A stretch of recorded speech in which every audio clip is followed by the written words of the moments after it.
It's called Ice Lake, and I originally saw it on Instagram, like a lot of people. And it's literally just like this. It's an upper basin and a lower basin. So basically, a basin is like a bowl, kind of. And I actually know that specifically through like personal experience because I snowboard a lot, stuff like that. And usually they'll have like a basin or like a bowl. So this place, it literally goes is an I think it's like 8.3 miles, and it starts off in a lower basin, like a lower bowl, and then you climb up to like I think it's like 2,000 feet elevation, and then you go up the mountain, and you come back down another basin, so it goes up and it goes back down, and in the middle of that is like this icy blue lake, which is cool, you know. What I really want to go for is that the water is like it's basically like a Bahamas, but in the middle of the mountains. This water is so clear, it's beautiful. There's waterfalls along the way. There's so much stuff that you can do there. I really want to. One day I really want to camp there. Bring my dog. I'm just afraid because these places here in Colorado, man, you can't really mess around. They got mountain lions and bears, and that's like one of the things that I fear the most. Is I'm walking, on these trails, and not so much as a bear, because you'll hear a bear well before it gets to you. It's the mountain lions that I'm afraid of. And a lot of people seem to like, what's the word? They seem to not respect nature. And we do that a lot. We go hiking, we're in their territory. It's not like we're out here driving in the streets and you got people, it's not like that, man. When you go out to the wilderness, you're going to the backyard of the animal kingdom there out there. And the thing about mountain lions, like I was saying earlier, thing about mountain lions as opposed to bears you're gonna hear. If you're getting attacked by a mountain lion, you're never gonna see it. You're never gonna see it coming. It's just like you're just gonna get attacked. That's it. So you're not gonna have time to do all the other stuff because these guys are predators. They hunt their prey. They're cats. Just like a cat will sneak up on a mouse or a bird or whatever, a bunny. They're not gonna present themselves until they need to be presented. And that's what I'm mostly afraid of when it comes to hiking, doing things like camping out there in the wilderness. I camped as a child. I did that my entire life, but as a child, I wasn't afraid of anything. The only thing I was afraid of was most likely just getting lost. Really, getting lost was probably the one thing that I was like, you know what, maybe I should be careful about. But other than that, it's been good. I found a spot. Not only Ice Lake, because I don't even think there's even a fish in Ice Lake, to be honest. That water is so clear, you'd see everything. But there is a place called Creekside Paradise. Yeah, Creekside Paradise. I want to go there because there's not much real fishing. When I say real fishing, dude, I'm not talking about this California fishing where like there's a tackle and bait shop. If there's ever a tackle and bait shop where you're going fishing, that's not a real fishing spot. Real fishing spots are like Minnesota, pretty much anywhere in the South, Florida, Colorado. Colorado, California. They're all like these man-made properties, man-made ponds, lakes, and they stock the lakes with fish. I get it. A lot of places do. That's normal to stock the lakes and ponds with fish and all that. But dude, it's so man-made. You can't catch anything. I don't like that. Back when I was growing up in Tennessee, I would go to this lake called Mead Lake. It was untouched. It was like a fresh, natural, no one's bothering it, no one's doing anything to it. One of those lakes, and I would catch bass, crappie, and about pretty much everything that was fresh water. Great fishing spot. Me personally, I don't recommend doing fishing here. But if I'm going to go camping, I think I will. So I do want to go to Creekside Paradise. But as far as hiking goes, I want to do that. It's funny because I was never into hiking at all. I snowboard, I skydive, I do a lot of stuff. But hiking just wasn't one of them because I didn't understand how it felt. And after this morning, I did a hike. What was it called? Mount Falcon. I did a hike in Mount Falcon, and it wasn't too hot. It wasn't too cold. It wasn't too strenuous on the body either. The thing that I liked the most about it was that I got up at I got up around like 5 o'clock, and got there at 6:30, and I did my hike. It was a good little 4-mile hike, 2,000 feet elevation. And I got home around like 9 o'clock. 9 o'clock, 10 o'clock. It's 11:37 right now. Got home around 10 o'clock, made some breakfast, and now I have nothing else for the rest of the day to do. You know, I got a nice little cardio workout. It wasn't, much of a running or anything, but I got a nice little workout. And yeah, it's been pretty nice. What I want to do going forward is starting to integrate those things with like workouts. So maybe once a week do a hike and find some of the best hikes, not just like these boring regular hikes. Like, if you ever been to Hollywood has the most lamest hikes I've ever seen. The Hollywood sign hike had a it was a paved road. So I mean, that's not a hike, that's a walk. You're walking at this point. That's not a hike. So Hollywood's kind of lame, but I want to go to like these big ones like Ice Lake, and you hear stories about people going to Stairway to Heaven in Hawaii, which I think is illegal.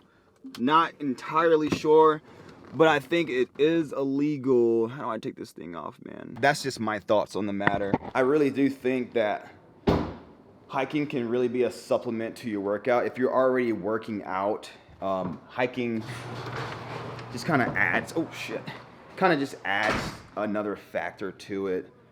And really, I'm not gonna lie, dude, I got so excited when I was hiking this morning because it's like another hobby unlocked. And I get to take Mario with me. It's a good old boy.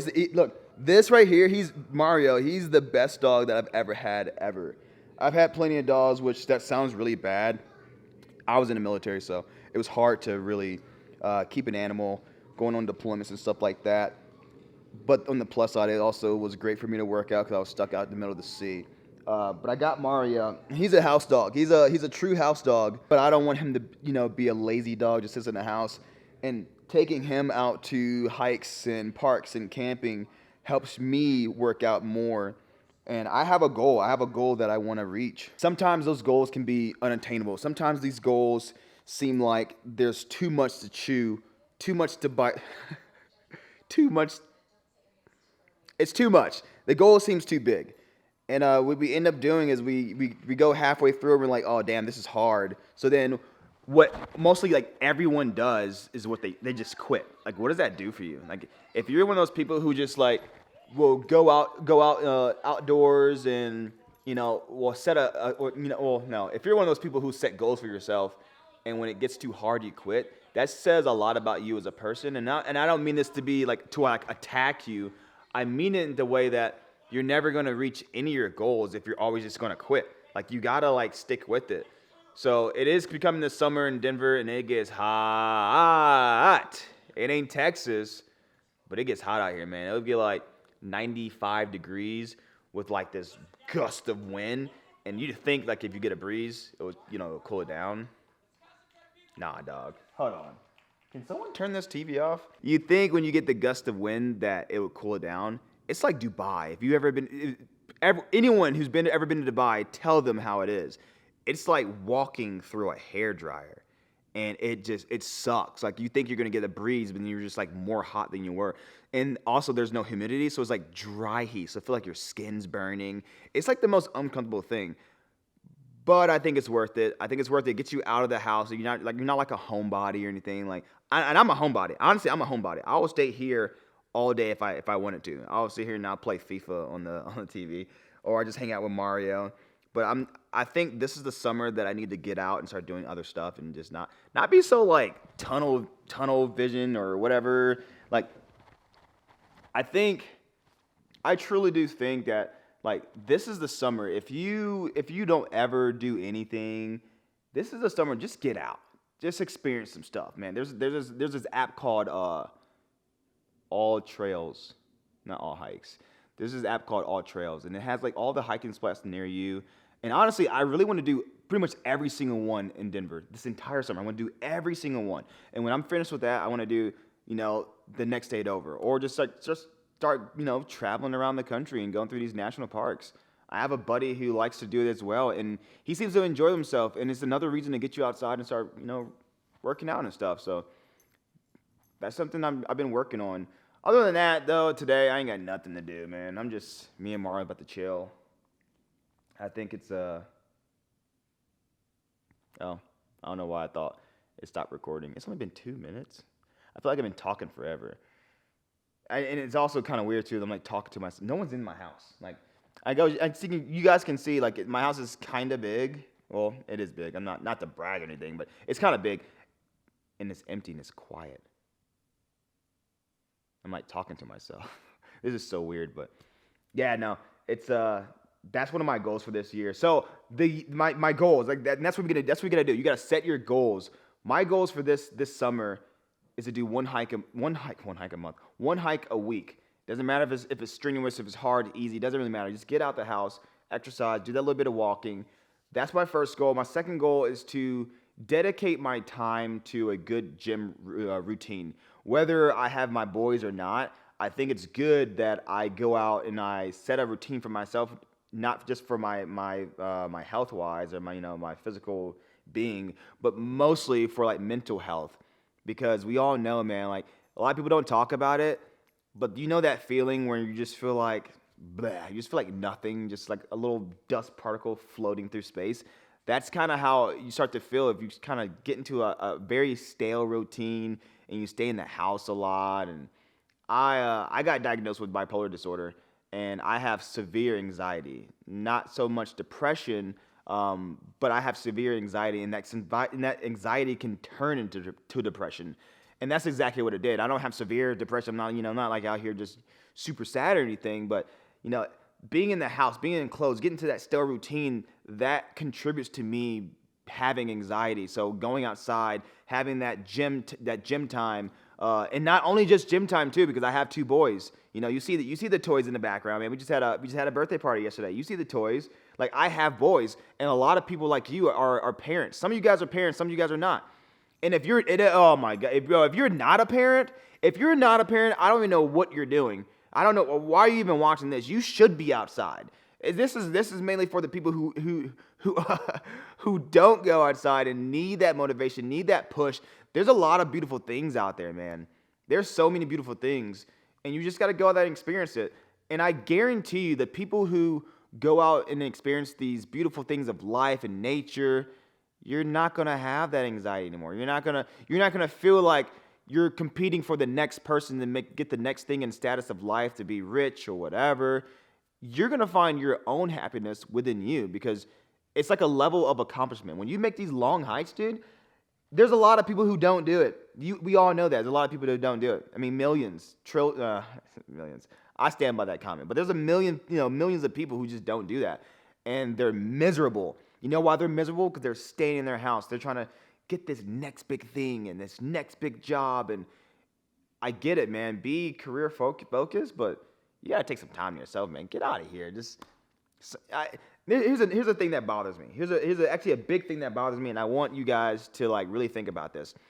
Back when I was growing up, we had house phones. We had cell phones, yes, we had cell phones, but they weren't as popular. Like you really wasn't even when you had a cell phone, there's too many restrictions. Like you got to call at the 9 p.m. and blah blah. There's too many things. Or text the same carrier, and that's assuming that everyone has the same exact carrier, which they don't. So that was a hard thing. But everyone had like house phones.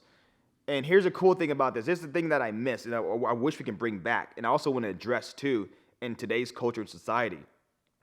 When someone would call you at your house phone and you didn't answer, that was just the end of it. Like there was no. That was just. That was it. That was just the end of it. Like they called, you didn't answer. That was it. Nowadays, people expect you to be readily available and accessed by them 24/7. Case in point. Someone texts you and you don't answer, and then you go by a whole day, and then you reply, and I'm like, dang, bro, like you just now replying. Like I am not to your disposal, and that's why I like going out and camping and hiking, because I have the ability to turn my phone off, to do whatever I want, and I don't have to worry about so and so texting me or so and so calling me. Like I'm not your keeper. You are not my keeper. You are not my caregiver. Like this is my life. And that's why also a lot of people are depressed, because they're like competing against other people. Don't do that. Live your own life. Who gives a shit what so and so said or Tommy said or blah blah. Go out and do your own thing. And like I've always lived by that. I'm a black guy from Tennessee. Went there in 2000, heavily, heavily racist, just disgustingly racist, really bad, so bad.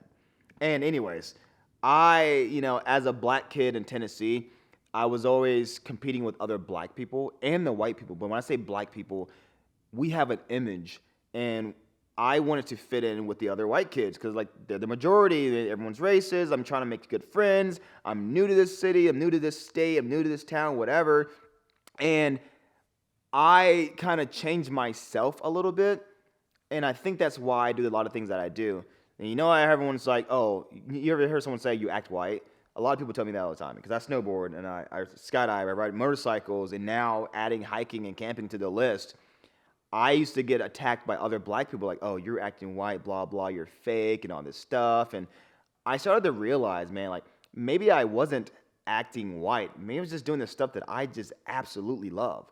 Because if it brings me joy, I don't give a shit what other people think about me. Go out there and do it. Go out there and do it. Have fun. Be unapologetic. Why do I have to prove myself to you? Well, you saying that to other people, whatever. You get what I'm saying. So when it comes to that, man, you don't have to be easily accessed by anyone unless you have kids. But other than that, man, you need to just do your own thing, and that's what I plan on doing. So tomorrow I'm gonna go to Ice Lake, and I'm thinking about doing another hike on. I can't do this weekend actually. I'm actually thinking about doing a hike during the week, like an easy one, just something to get out of the house and something to kind of get my spirits back up. It's been a tough week. It's been a real tough week, so I think I'm gonna take that time and then get out there and have some fun. But other than that's just like the daily message I want to send you guys. You shouldn't have to feel a certain way because someone else is like comparing themselves to you or you comparing themselves to them. It shouldn't work that way at all. All right, I'll see you guys tomorrow. It was good talking to you guys. I just had to get that off my chest, and it actually feels better. It feels really good actually. So, all right, I'll see you guys.